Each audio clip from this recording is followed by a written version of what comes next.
और मेरे बाबा के भक्तों, आप सब कैसे हैं। आज मैं फिर आपके लिए बाबा का एक चमत्कार लेकर के आई हूँ, या ये कहिए कि ये ऐसी कहानी है ना जो आपको ये मानने पे विवश कर देगी कि बाबा जी हनुमान का रूप अवतार नहीं थे, साक्षात हनुमान जी ही थे। बहुत ही इंटरेस्टिंग स्टोरी है, ज़रूर सुनिएगा और सुन के डिसाइड आप करिएगा कि क्या बाबा सच में हनुमान थे। और कहानी अच्छी लगेगी तो चैनल को सब्सक्राइब कर लीजिएगा, क्योंकि मैं ऐसी कहानियाँ आपको सुनाती रहती हूँ ताकि आप बाबा पर से अपना विश्वास कभी ना हटाएं और बाबा पर विश्वास बिल्कुल तगड़ा रखें, बिल्कुल पक्का रखें और मान के चलिए। बाबा पे विश्वास रखेंगे ना, वो आपके साथ कुछ भी गलत नहीं होने देगा। ऐसा मैं इसलिए कह रही हूँ क्योंकि मैंने खुद भी एक्सपीरियंस किया है, वो तो आप लोगों ने देखा ही है जो मैंने वीडियो डाली थी। तो इसलिए बाबा पे दृढ़ विश्वास रखिए और कोई भी हिचकिचाहट मत रखिए कि कहीं बाबा मान मेरा ये काम नहीं कर रहे, मैं क्यों विश्वास रखूं। देखिए, टाइम लगता है। आपका जो पिछले जन्म का लेखा जोखा है ना, बाबा में, भगवान में वो ताकत होती है कि आपके कर्मों से उसको मिटा भी सकते हैं। इसलिए कर्मों का लेखा जोखा इतनी आसानी से नहीं जाएगा। पक्का विश्वास रखिए और बाबा अगर आपसे खुश हुए ना, वो सब मिटा देंगे, आपका पिछला पूरा इरेज कर देंगे, बिल्कुल फ्रेश स्टार्ट करेंगे। बाबा पे विश्वास रखिए। तो बात ये है, एक तो मैं एक छोटा सा इंसिडेंस आपसे शेयर करूंगी कि एक बार क्या हुआ ना कि हनुमान जी, बाबा को रामायण बहुत पसंद थी। रामायण सुन के वो इतने एक्साइटेड हो जाते थे ना, आप तो जान ही सकते हैं कि राम भक्त थे हनुमान, तो रामायण क्यों ना उनको अट्रैक्ट करेगी। तो वो रामायण सुन के ना बिल्कुल भाव विभोर हो जाते थे और उनकी आंखों से आंसू आने लगते थे, इतना ध्यान से वो रामायण सुनते थे। तो एक दिन बाबा रामायण सुन रहे थे और बीच में उन्होंने रोका। उन्होंने कहा कि ज़रा ये लाइन फिर से बताना, जहाँ पे हनुमान जी जहाँ पे मैं विभीषण से बात कर रहा था। मैं कौन? हनुमान जी। ऐसे उनके मुंह से ना अचानक से बहुत सी ऐसी चीज़ें निकली जिनसे ये प्रूफ होता है कि वो साक्षात हनुमान जी ही थे, कोई हनुमान जी का वो अवतार नहीं थे। तो एक बार और एक ऐसा ही किस्सा है कि बाबा ने कहा ये जो मंदिर है और ये सब जो बने हैं हनुमान जी, इनसे मुझे कोई लगाव नहीं है। लगाव तो मुझे लंका से भी नहीं था। किसने बोला? हनुमान जी ने। क्यों नहीं लगाव था? क्योंकि सीता मैया को उठा ले गया था रावण। तो ये सारे स्टेटमेंट ये प्रूफ करते हैं कि बाबा हनुमान जी थे। और अब एक ऐसी आपको कहानी सुनाने जा रही हूँ ना कि आप भी रोमांचित हो उठेंगे इस बाबा के चमत्कार को देख करके। तो कहानी शुरू होती है कि एक चरवाहा था, तो वो किसी जंगल में ना जानवरों को लेकर के घुस गया और वहाँ पे होता है ना कि जानवर छोड़ दिए जाते हैं, वो खाते हैं। तो वहाँ पे एक तहसीलदार था। उसने आकर के कहा कि यहाँ पे जानवरों को चारा खिलाना मना है, आपने देखा नहीं, बोर्ड लगा है। तो फिर धीरे धीरे क्या हुआ ना, दोनों में बातें शुरू हुई, थोड़ा थोड़ा करके दोनों। पहले तो उसने मना किया, फिर धीरे धीरे होता है ना कि बात करने लगो तो बहुत सी बातें निकल करके आती हैं। हम भी आपस में बात करते हैं ना तो बहुत सी बातें निकल के आती हैं। तो ऐसे ही बात बात में तहसीलदार ने चरवाहे से कहा कि यार मैं बहुत परेशान हूँ। तो चरवाहे ने पूछा क्या हुआ? उसने कहा कि तहसीलदार ने कहा कि यार मैं बहुत दिन से मन्नत मांग रहा हूँ लेकिन मुझे कोई भी बच्चा नहीं हो रहा है। बहुत इंटरेस्टिंग स्टोरी है, बीच में मत छोड़िएगा। मुझे कोई बच्चा नहीं हो रहा है, मैं क्या करूँ? तो चरवाहे ने कहा बस इतनी सी बात, ये तो बहुत छोटी सी बात है।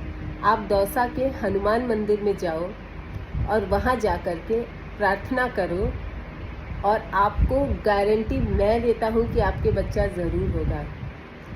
तो वो अंग्रेज़ों का ज़माना था, तो लोग ना विश्वास नहीं करते थे इन सब बातों पे, बाबा लोगों पे।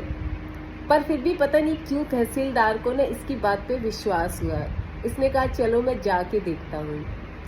तो वो दौसा के हनुमान मंदिर गया। वहाँ जाके इसने प्रार्थना की, प्रेयर की, भगवान से प्रार्थना की कि भगवान मुझे एक संतान दे दो और अगर मुझे पुत्र रत्न की प्राप्ति होगी ना तो मैं उस पुत्र को आपकी सेवा में अर्पण कर दूंगा। और वो आपकी ही सेवा में लगा रहेगा। तो ऐसा कह करके मन्नत मांग करके वो चला गया वहाँ से। ऐसे करते करते 1 वर्ष बीत गए। 1 वर्ष के बाद उसे पुत्र रत्न की प्राप्ति हुई। तो जब वो बहुत ही इंटेलिजेंट बच्चा था, बहुत ही विलक्षण बुद्धि का बच्चा था, उसको हर चीज़ें याद हो जाती थी और 5 साल की उम्र में ना उसने पूरी रामायण याद कर ली। बहुत ही विलक्षण बुद्धि का वो बच्चा था। फिर उसने रामायण सुनाना लोगों को शुरू किया, क्योंकि उसे ज़ुबानी याद थी रामायण। उसे कोई किताब देखने की आवश्यकता थी ही नहीं, रामायण उसे ज़ुबानी याद थी। तो धीरे धीरे वो बच्चा बहुत फेमस होता गया कि उसे रामायण याद है, और वो बड़े बड़े बिजनेसमैन भी उससे रामायण सुनते थे। फिर ऐसे ही क्या हुआ कि दिल्ली में ना एक बिरला मंदिर है जिसे बिरला जी ने बनवाया था। तो उन्होंने एक ऐड छपवाया पेपर में कि जो भी लोग रामायण सुनाने के इच्छुक हों, ये ऐड छपवाया उन्होंने। तो वो रामायण बिरला मंदिर में सीधे हनुमान जी को सुनाई जाएगी, और ये मैं खुद चेक करूँगा कि कौन रामायण हनुमान जी के सामने सुनाएगा। तो बहुत लोगों ने ऐड सुन कर के आए। तो इनका नाम ना नारायण था, जो ये बच्चा 5 साल का था, इसका नाम नारायण था। तो ये भी गए वहाँ पर जा कर के उन्होंने देखा बहुत से लोग आए थे, सब रामायण सुना रहे थे, सारे पुस्तक खोल के, कोई गा के, बहुत ही अच्छी रामायण चल रही थी। फिर जब नारायण जी का टर्न आया तो इन्होंने रामायण बिना पुस्तक देखे, बिना कोई किताब देखे ज़ुबानी सुना दी। बिरला जी इससे बहुत प्रभावित हुए और उन्होंने उनको वहाँ पे एक पंडित रख लिया कि इतनी अच्छी, और फिर हारमोनियम दिया, गाने को भी कहा गाए, और इतना प्रभावित हो गए ना उस बच्चे से बिरला जी, तो वहाँ के वो मेन पंडित बन गए। कि धीरे धीरे ये बड़े होने लगे, इनकी शादी हुई, बच्चे हुए। तो शादी के बाद ये मेन पंडित थे वहाँ के नारायण जी, तो इनकी पत्नी, बच्चे, सबको बिरला जी ने अपने मंदिर में जगह दी, बड़ा सा भवन दिया रहने के लिए, और अच्छे से ज़िंदगी कट रही थी, बहुत अच्छे से। अब कहानी यहाँ से शुरू होती है। तो एक दिन बिरला जी के ना एक गुरु थे। गुरु कौन थे? अपने नीम करोली बाबा जी। तो बिरला जी ने एक बार नीम करोली बाबा से रिक्वेस्ट की, बाबा उस समय वृंदावन में थे, कि बाबा आप कभी मेरे मंदिर भी आओ, देखो ना मैंने बहुत भव्य मंदिर बनवाया है, आप कभी तो वहाँ पे दर्शन दो। तो बहुत मुन्नतों के बाद बाबा ने उनकी बातें मान ली और वो बिरला मंदिर जाने के लिए तैयार हो गए। फिर बाबा बिरला मंदिर आए और वहाँ उन्होंने नारायण शास्त्री को बुलाया। तो बिरला जी ने कहा कि आप महाराज इनकी रामायण सुनेंगे ना, ये इतना अच्छी रामायण गाते हैं, बिना किसी रुके हुए, बिना किसी पुस्तक को देखे हुए, ये बहुत अच्छी रामायण गाते हैं, आप इनसे रामायण ज़रूर सुनिए। बाबा ने उसको देखा। फिर थोड़ी देर बाद उन्होंने बिरला जी से कहा कि मुझे इस से अकेले में थोड़ी बात करनी है। तो अब सब लोग चौंक गए कि बाबा को नारायण से क्या बात करनी है। नारायण ने तो उनको कभी नहीं देखा था, ना वो कभी उनसे मिला, ना वो उनको जानता था। पर बाबा ने कहा कि मुझे बिल्कुल अकेले में बात करनी है, वहाँ कोई भी ना रहे। तो नारायण और बाबा जी को एक कमरे में अकेला छोड़ा गया, वहाँ पे कोई भी नहीं था। तो बाबा बहुत गुस्से में बोले कि तुम्हारे पिता ने छल किया है, धोखा दिया है। अब नारायण बहुत परेशान कि इन बाबा को मैं जानता भी नहीं हूँ, ये क्या कह रहे हैं मेरे पिता ने छल किया है, मेरे पिताजी तो ऐसा कुछ कर ही नहीं सकते। पर बाबा बहुत गुस्से में थे। तो नारायण ने कहा अच्छा बाबा, अगर ये तो हाँ, बाबा ने उनसे ये कहा कि तुम जा कर के अपने पिता से बोलो कि उन्होंने धोखा दिया है।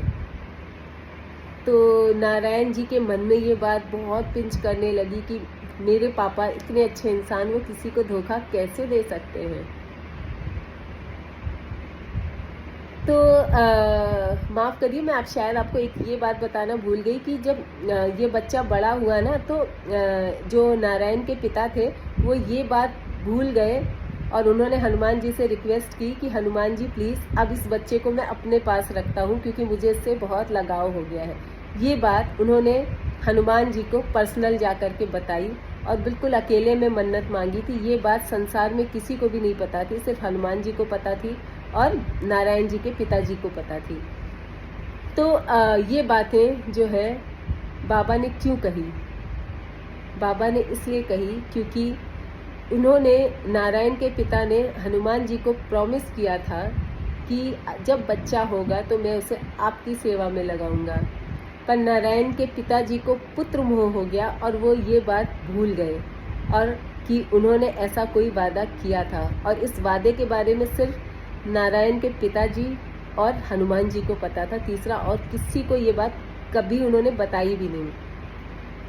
पर ये बात नारायण को नहीं पता थी कि पापा ने, उनके पिताजी ने ऐसी कोई मन्नत मांगी है।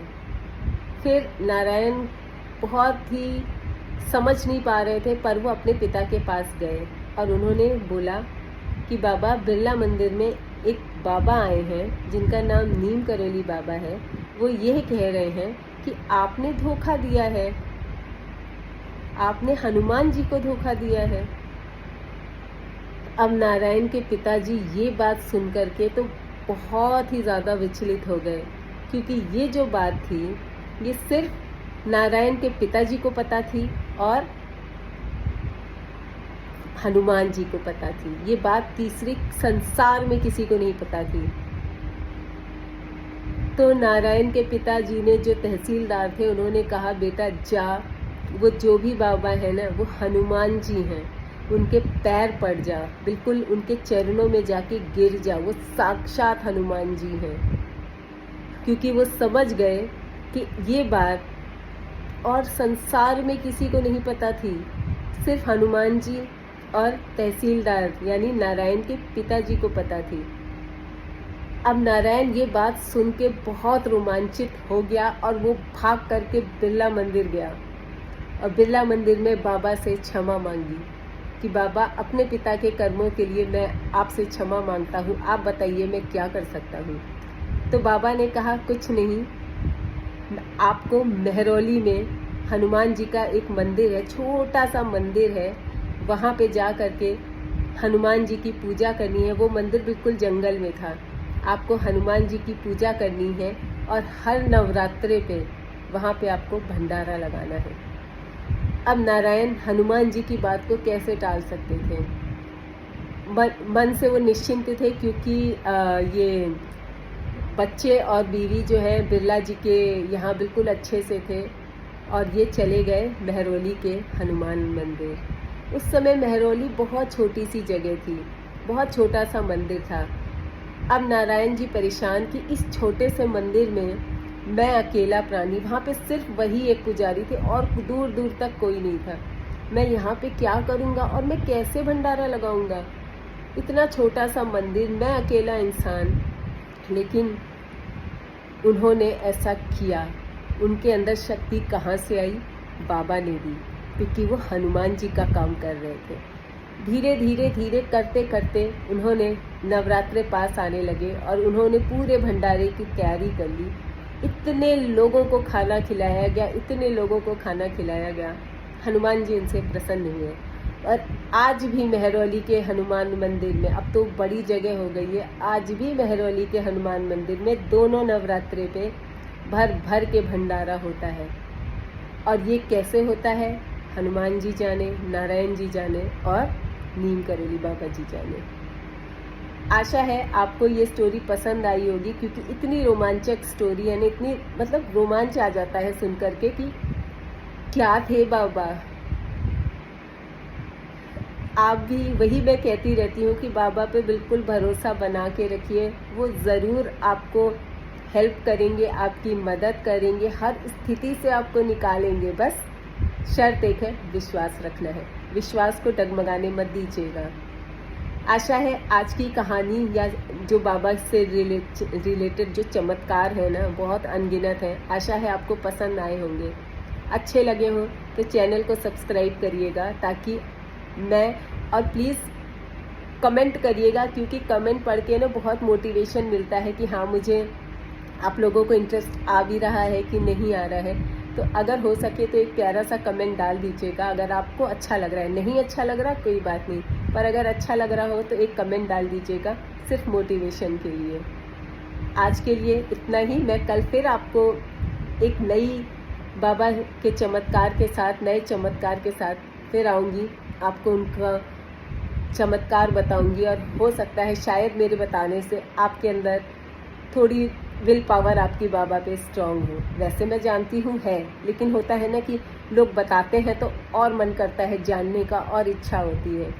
तो अगर अच्छा लगे तो एक प्यारा सा कमेंट मुझे ज़रूर लिखिएगा, सिर्फ मोटिवेशन के लिए।